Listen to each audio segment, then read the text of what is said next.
Donald Trump planning to meet about 400 evangelical and conservative leaders. Want to discuss concerns about things that have gone on during the campaign and where exactly he stands on social issues. Tony Perkins, Bill Dallas, they're working with Dr. Ben Carson. They all work together actually to arrange this private meeting.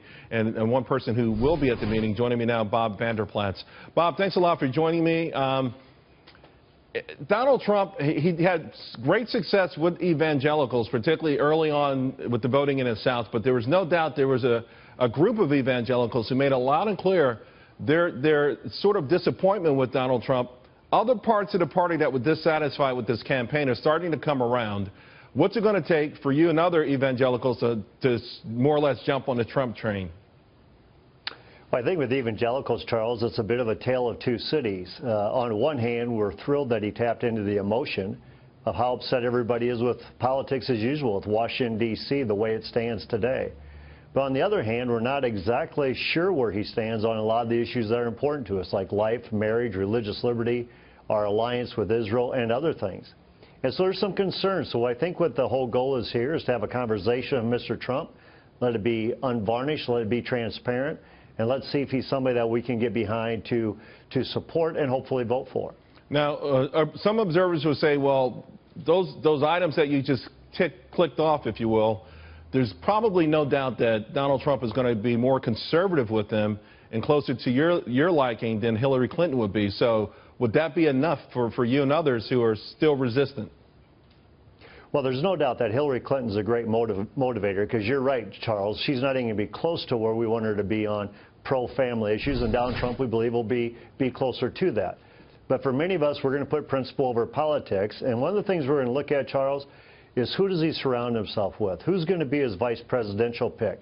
Who's he looking at putting into his cabinet? Who's going to be the Supreme Court justice's pick?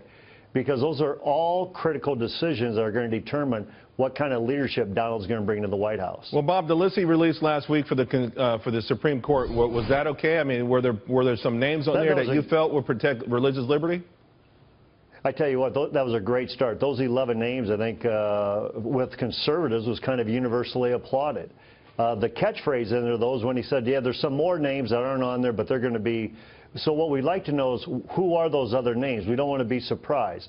And so I think what you're seeing here, Charles, is there's a lot of people who like Donald Trump. There's a lot of people who like what he did during this campaign. But there's still a trust issue. You know, who is he going to surround himself with? What issues is he going to take a stand for? But because he has a checkered past when it comes to conservatism.